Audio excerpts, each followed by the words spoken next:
So that's what this is about, healing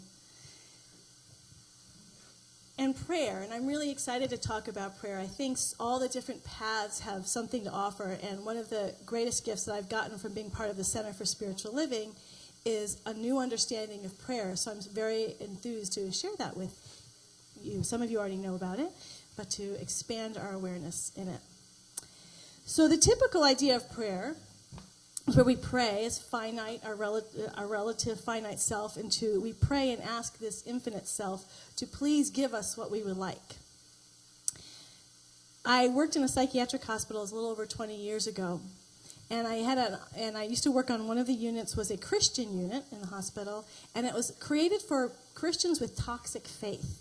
And that was people who used forgiveness in an unhealthy way, so they would forgive someone who's constantly abusing them because they thought that was the Christian thing to do, and their lives were getting more and more dysfunctional and unhealthy. So there was incredible healing going on in that unit, mostly done by therapists, but there was this time where I was walking by a room, and the pastor was leading the group therapy at that moment, and I heard screams of rage just coming from this room.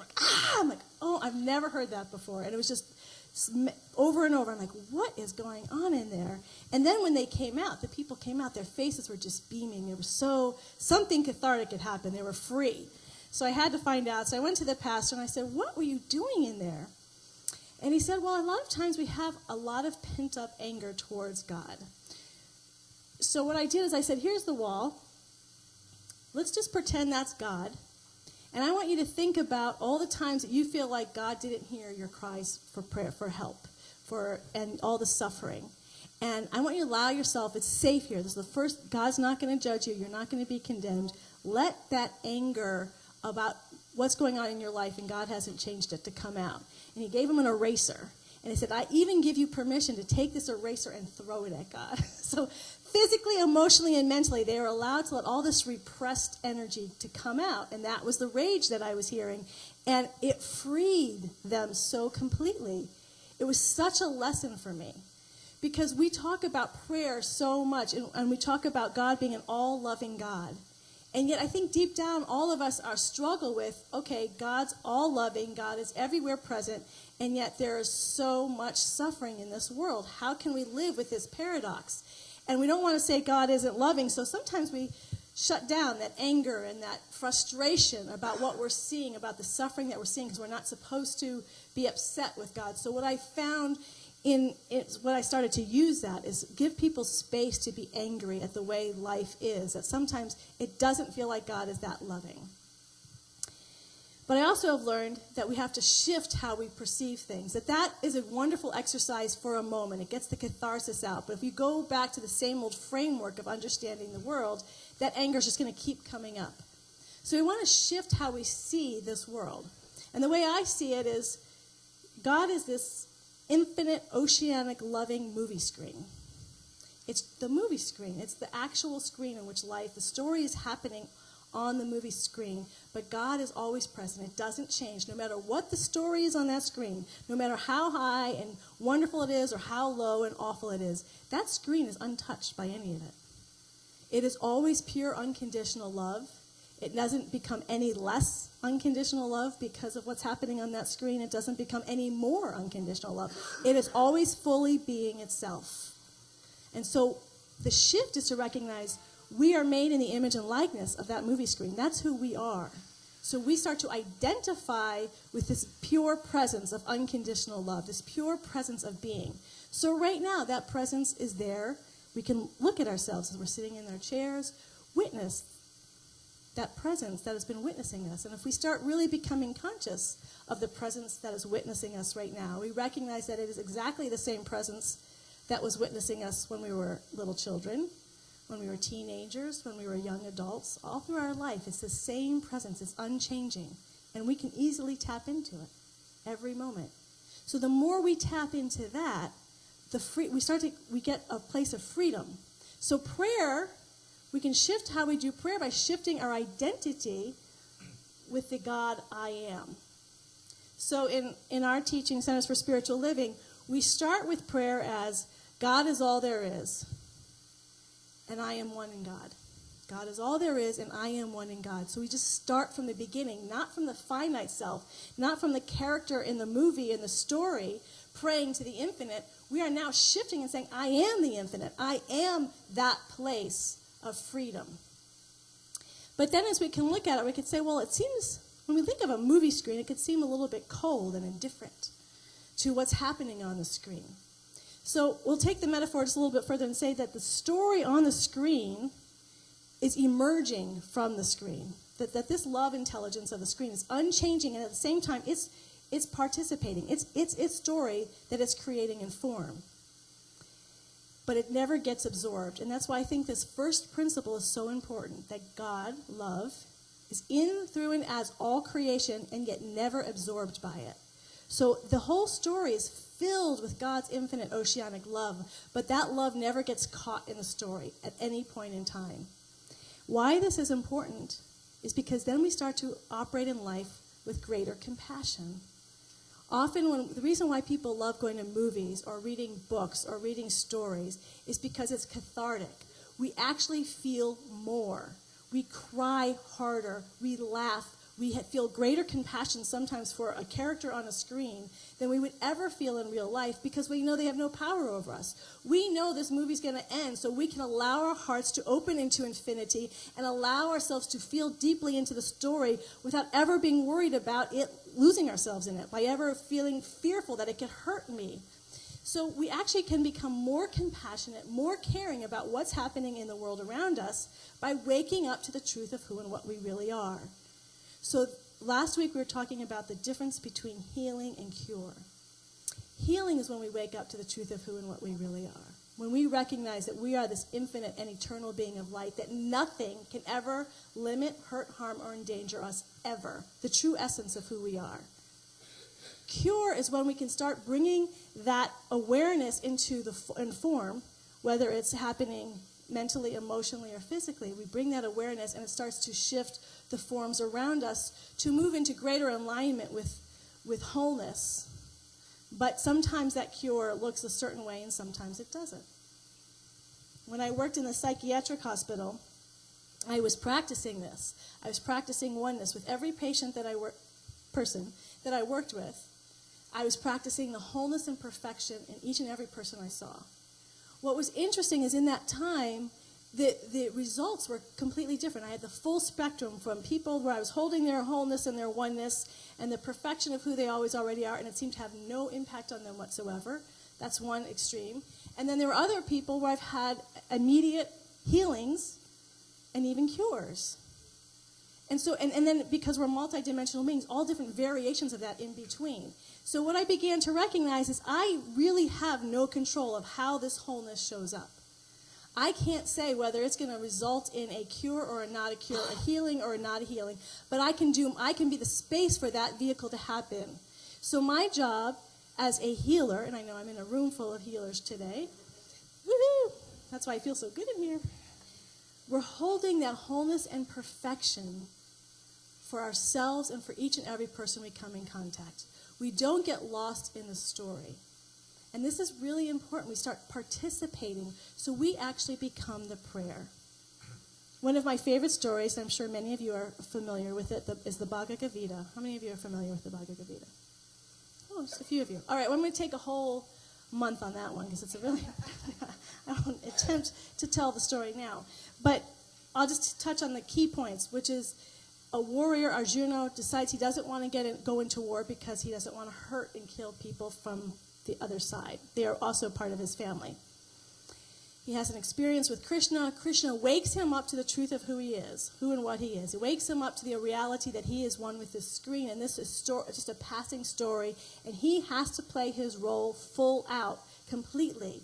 He doesn't get to walk away from it. So from his freedom, from this, and that's the whole book, is his awakening to who and what he is.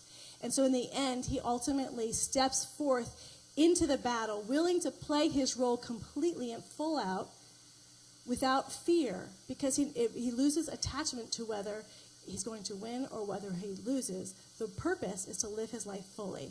So when we lose attachment, that means I lose attachment to how it's going to show up in someone else's life or in my life.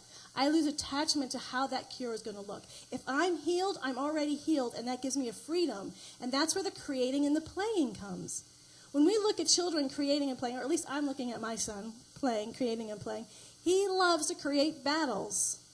He loves to fight. But this is not a thing that constricts his heart. It opens his heart. It's fun. It's playful. He's not afraid of being at war. And by the way, Bhagavad Gita, though it seems violent, was one of actually the most inspired. Gandhi used many texts, but Bhagavad Gita was his main source for his participation in nonviolence. So the idea is about participating in our role. And we have to look at ourselves as human beings. Another reason why we like movies is because we like a little bit of conflict. We want those places of tension. They say creativity is the tension between stress and relaxation. It's not just pure relaxation. We want a little juice. We want a little something to work with. That's enlivening and vitalizing, and there's something creative and fun and playful in that. And so this world, we could shift to this world as, oh, it's full of so many hard lessons, to this is a playground. What if we shifted to that context? We're here to explore and have adventures and new experiences. Now, sometimes we feel like it's stressful, so it feels like conflict. But that conflict is not a bad thing. So we start to learn. If we start getting, like our reading today, we start getting out of our judgment of bad and good and just recognize, oh, here's a place where I get to stretch. Here's a place where I get to play and move in and play my role and give my all. I'm already healed. I already know who I am. I am the perfect whole and presence of pure spirit. And now I get to play and see how I can stretch in this area, how I can help someone else stretch in this area. And then we suddenly become this wonderful playground to create concerts, to create to create CDs. To create in our life, and we become a healing presence for whoever comes in our contact. It does not serve people to see them only as the storyline. The highest gift we can give to the people that we love, to all people, to our government, to the planet, is to always see the wholeness and perfection of God. Because when we see it in them, we see it in ourselves. And it's from that place, the only place that we can start creating heaven on earth, letting go attachment of how that looks. I want to end with a story of somebody who's moved me deeply, who I've never even met. I got on Twitter a few weeks ago. Don't know what made me did it, but I did it. And that was part of my adventure. Unlike Facebook, where I'm connected with all these people I know, I connected with somebody I don't know them at all, and it opened me up to a whole other world. And from that, I met this beautiful woman. Actually, I didn't meet her, just connected with her. And I asked her to share her story with me, and she did by email, and she gave me her permission to share it with you. Her name is Bhakti Brophy, and Bhakti is one of the paths in Hinduism to God, the path of devotion and love. She has had a rough life. She was sexually abused as a child by her pediatrician, and then in 1997 she got in a car. She was hit by a car and had severe physical damage, and began healing from that. Then in 2005, her neck was crushed.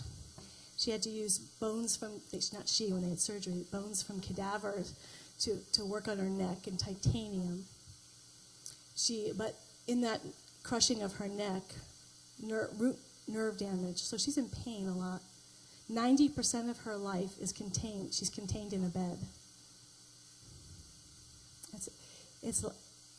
And yet what stuck out for me, there was two things stuck out for me in that email. One was, she spent almost no time on that story. That's all I know about the story. I don't know how she crushed her neck. She didn't get caught up in the story. That was just a fact.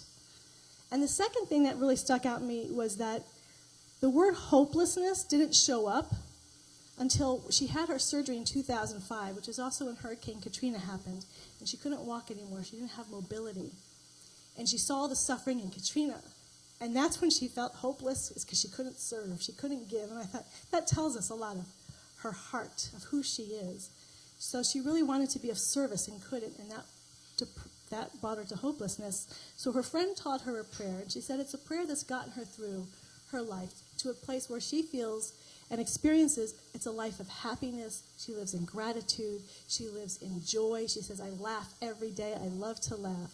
And that is her prayer, where she offers up her pain every day for the healing of all humankind. She says, I offer my pain so that other people may not ever have to feel the pain that I feel. And so I continue. It's a Buddhist practice of continuing to give her pain that she is suffering so other people don't have to suffer it. That is her practice. She's learned energy work. She does energy work from being in her bed where she's doing healing work for other people. Her dad, she said, was skeptical. He fell, twisted his knee. He was going to have to go to physical therapy for several weeks to get it fixed. She started doing energy work immediately on him. The next day, he got up and walked fine, never had to do physical therapy. She is a healer because she's healed.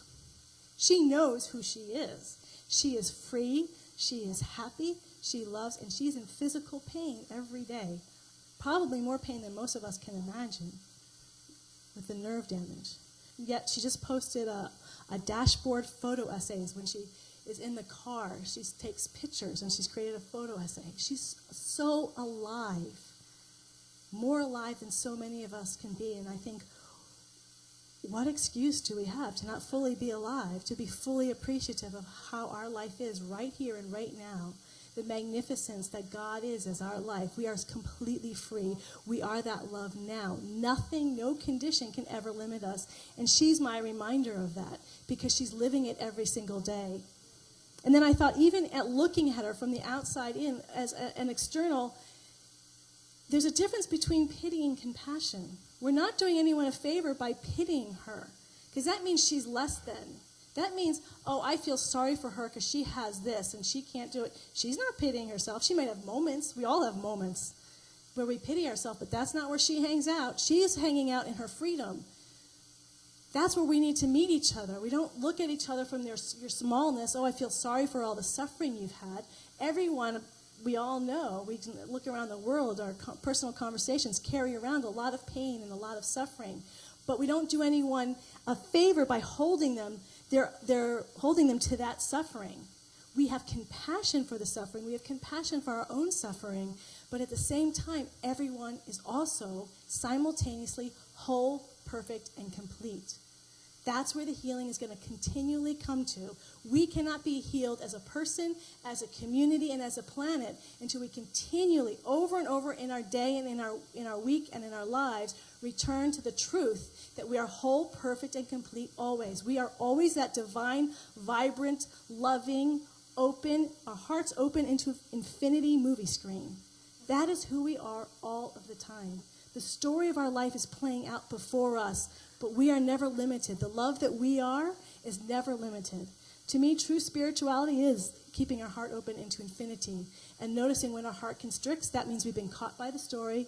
We have compassion, but then we remember that's just a story. It's okay. I can participate in the story. I'm here to participate in the story, but from a place of my freedom, from my wholeness. So my invitation for all of us this week is to be that place of healing for our own life and for everyone who comes in contact. To remember that we are whole, perfect, and complete now. We will never be more whole, perfect, and complete in the future than we are in this very moment. And as we continue to do that, just even imagine it on a movie screen. A character, you're watching a movie and a character suddenly wakes up that they're the movie screen. Just that awareness, we can see how their life is changing every other character who they come in contact. We're watching a movie and they just suddenly, there's Purple Cairo. Anyway, Woody Allen movie, where the characters wake up in the movie. It changes everybody around you. So by us waking up and remembering and practicing day in and day out who and what we really are, it's going to change our relationships because we're going to see other people as whole, perfect, and complete. We're not going to see and talk to them from the place of their limitations. We're talking to them from their place of their wholeness, their beauty, their harmony, their creativity, their abundance, their magnificence. It is already there.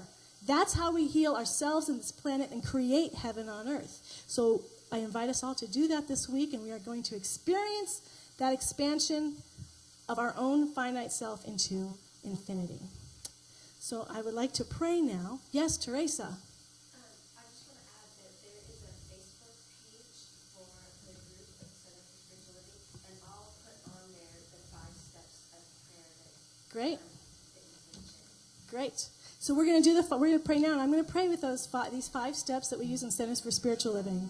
It's recognition that there's only one power, one presence, so we start from that place. The second step is we unify with it. We know that we are one. I am that I am. There's no other. There's just the I am. And then from the third stage, from that place, we call through our words, through our vibration, through our emotions, we call into form this heaven on earth consciousness. We call into form love, beauty, harmony, health, wholeness, perfection. And then we just give thanks. We give thanks and we know that it's already done. We know that God is our life. We know God is all of life, the good and the bad, as Ken Wilber was saying in his reading today. It's all God. And we open our heart to all of it and feel that always already. So we give thanks for that. And then we release it. We release any idea that humanly that we're making this happen, because we have no control. So we release our prayer into the universe, into this law of energy, this law of love. We let it go. And then Jack's going to sing, or Michelle, I don't know who, one of them, or both of them is going to sing, I release and I let go. Let us completely release in that point. Let us let go of all the things that we think we need to do and just let everything go and give it all over to God as we sing. Okay? All right, so return within now. And we just let everything go even as we begin. And we recognize there is truly only one power, one presence. It is in, through, and as all creation, all dimensions, all phenomenal existence, and yet it is beyond all dimensions, creation, physical experience, emotional, mental, subtle energy, light. It is beyond all of that. It is beyond the beyond. It is whole, perfect, and complete. It is the beauty without any opposite. It is love. It is wholeness. It is perfection. It is kindness. It is harmony. It is creativity. It is abundance. It is love. It is intelligence. It is that which has no opposites. One. One power, one presence. And that power and that presence is the I am that I am of our being. That each and every one of us here is absolutely, beautifully, magnificently one in, through, and as this powerful presence of God. There is no separation. There's nothing else happening in this room, in this planet, on all these dimensions, but the one power and one presence. And so we allow ourselves to dissolve into this awareness that I am that I am. There is nothing happening or evolving in this world that is not I am.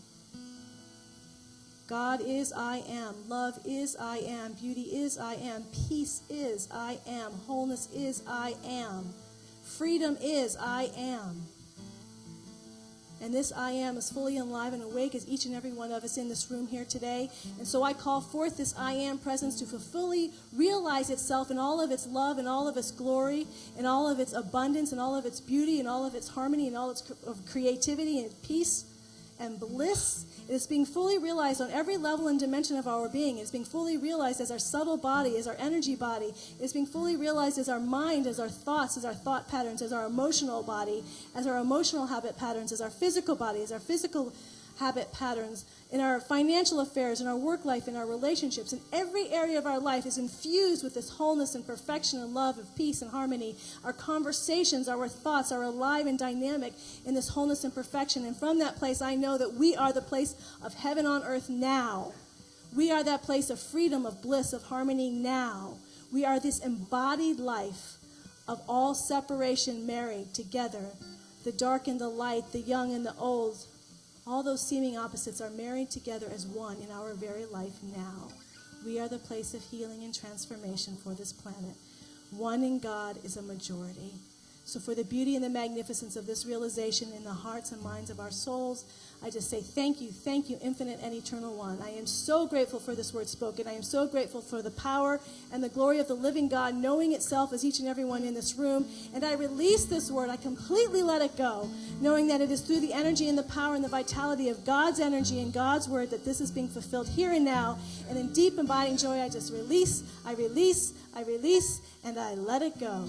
And I invite us all to say together now, and so it is. Amen.